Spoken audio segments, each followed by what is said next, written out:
নেতৃবৃন্দ, অবসংগঠনের নেতৃবৃন্দ, আসসালামু আলাইকুম ওয়া রাহমাতুল্লাহি ওয়া বারাকাতুহু। আপনারা কেমন আছেন? 14 বছর পরে আপনাদের সঙ্গে দেখা। আপনারা আমার নাম শুনেছেন কিন্তু কেউ দেখেন নাই। আজকে আমি আপনাদেরকে দেখতেছি, আপনারা আমাকে দেখতেছেন। এই জন্য আমরা সবাই মিলে একবার আল্লাহর শুকর আদায় করি, আলহামদুলিল্লাহ আলহামদুলিল্লাহ।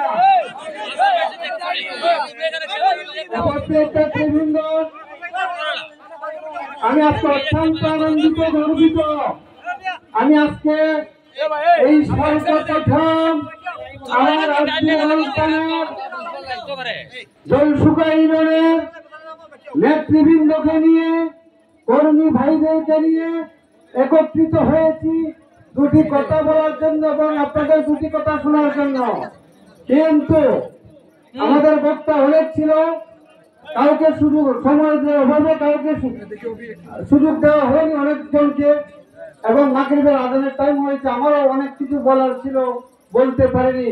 কিন্তু আমি আজকে অত্যন্ত আনন্দিত এবং গর্বিত যে আপনারা এই কষ্ট করে, ইলেকট্রিসিটি নাই, এই গরমের মধ্যে আপনারা দাঁড়িয়ে আছেন আমাদেরকে দেখার জন্য, আমাদের থেকে দু একটি কথা শোনার জন্য।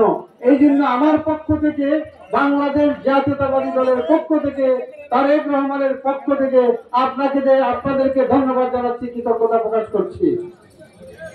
সাথী বন্ধুগণ, এই বিগত 8ই আগস্টের পরে, এই 5ই আগস্টের পরে এই ছাত্র জনতা বিপ্লবের মাধ্যমে বাংলাদেশটি আবার দ্বিতীয়বার স্বাধীন হয়েছে। 17টি বছর একটি দানব ফেরাউন বাংলাদেশের জনগণকে একটি কারাগারে সারা বাংলাদেশকে আবদ্ধ করে রেখেছিল। আপনারা 17টি বছর কেউ কারাগারে নির্যাতিত, কেউ ঘুমে নির্যাতিত, আপনারা সবাই নির্যাতিত ছিলেন। এদের অত্যাচারে আপনারা ঠিক মতো একবার ভাত খেতে পারেননি। আজকে এই বৈষম্য বিরোধী আন্দোলনের মাধ্যমে বাংলাদেশ জাতীয়তাবাদী দল সহ বাংলাদেশের জনগণের আন্দোলনের মাধ্যমে এই ফ্যাসিবাদী সরকার, এই হায়ানা সরকার, এই মাফিয়া হাসানা বাংলাদেশ থেকে পালিয়ে গিয়েছে। এই বাংলাদেশ থেকে পালিয়ে যাওয়ার পরে এখনো কিন্তু দেশ মুক্ত নয়, দেশ অনেক ষড়যন্ত্রের মধ্যে আছে। আপনারা আগামী দিনে বাংলাদেশ জাতীয়তাবাদী দলকে যদি ক্ষমতা আনতে হয়, জাতীয়তাবাদী দলের সরকার যদি গঠন করতে হয়, আপনারা ভেদাভেদ, দ্বিধাদ্বন্দ্ব বলে কাঁধে কাঁধ মিলিয়ে ঐক্যবদ্ধভাবে প্রতিযোগিতার মাধ্যমে, প্রতিহিংসার মাধ্যমে নয়, কাজ করতে হবে।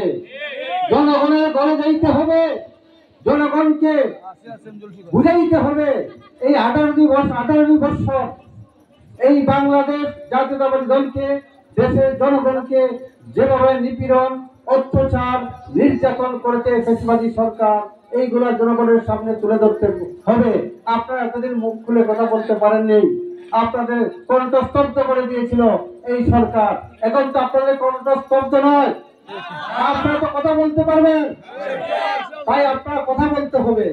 এই আপনাকে ভোট দিতে পারছেন, যার বয়স 25, এই ভোটের অধিকারের জন্য জনাব তারেক রহমানের নেতৃত্বে আজকে 17টি 18 বছর যাবৎ আপনারা নির্যাতন স্বীকার করে আন্দোলন করেছেন।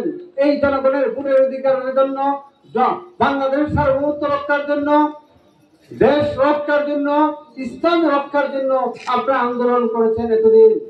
এখন সময় আসছে আপনারা ভোট প্রয়োগ করা।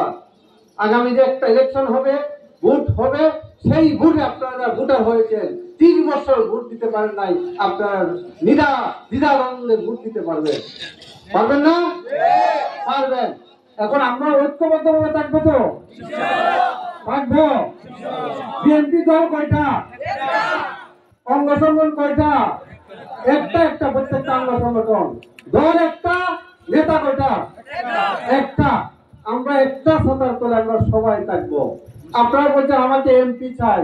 আরে ভাই, আমি তো আপনাদের মধ্যে একজন কর্মী, আমি এমপি হওয়ার যোগ্যতা রাখি না। যদি আল্লাহ যদি কাউকে কিছু করতে চায়, এটা কেউ ফিরে দিতে পারে না, পারে? তবে আপনাদের কাছে আমার একটি অনুরোধ থাকবে, আগামী দিনে বাংলাদেশ জাতীয়তাবাদী দল যাকে নমিনেশন দেবে, দানের শীষ যাকে দিবে, তার সাথে আমরা মিলে ঐক্যবদ্ধভাবে কাজ করবো কিনা? সবাই হাত উঠান। যাকে দেয় তার সাথে আমরা কাজ করবো, তাকে ভোট দিব। ভোট দিয়ে জয়যুক্ত করে বাংলাদেশ জাতীয়তাবাদী দলের সরকার বাংলাদেশে গঠন করবো। আমাদের দায়িত্ব, আমাদের কর্তব্য যে বাংলাদেশ জাতীয়তাবাদী দলের সরকার গঠন করা। উপস্থিত নেতৃবৃন্দ, আর আমাদের সরকার এখনো গঠন হয়নি, এখন অনেক ষড়যন্ত্র। এই ষড়যন্ত্র পাড়ি দিয়ে আমরা কাজ করতে হবে। আপনাদের মধ্যে সনাতন ধর্ম আছে না? ওদের দিক সংখ্যালঘুদের পরে আপনারা সংখ্যালঘু বলতে কিছু নাই, সবাই আমরা ভাই ভাই। তাদের প্রতি আপনার লক্ষ্য রাখতে হবে, তাদের প্রতি আপনার দৃষ্টি রাখতে হবে। এই আগামী 5 তারিখে একটা পূজা আসছে, তারেক রহমানের নির্দেশ, এই পূজাগুলো আপনারা ছাত্র দল, যুব দল, বিএনপি, স্বেচ্ছাসেবক দল, আপনার পূজা মণ্ডপ গুলো আপনারা পাড়া দিবেন, এদেরকে হেফাজত করবেন। এইগুলো এই আওয়ামী লীগের প্রেতাত্মা দূষণরা ঘাটতি মেরে লুকিয়ে আছে, তারাই অকারেন্সি করবে আর বলবে বিএনপি, ছাত্রদল, যুবদল এগুলো করেছে। এই একটা মিডিয়ার মাধ্যমে ইন্ডিয়াতে প্রচার করার জন্য যে সংখ্যালঘুদের প্রতি বাংলাদেশে নির্যাতন চলছে। আসলে বাংলাদেশে যখন বাংলাদেশ জাতীয়তাবাদী দল ক্ষমতায় থাকে, সংখ্যালঘুরা শান্তিতে থাকে, ঠিক কিনা? এই 17 বছরের যত অত্যাচার নির্যাতন সংখ্যালঘুদের উপর হয়েছে, এই আওয়ামী লীগ হায়ানার দল, এই আওয়ামী লীগ, ছাত্রলীগ, যুবলীগ তাদের উপর অত্যাচার করে বিএনপি জামাত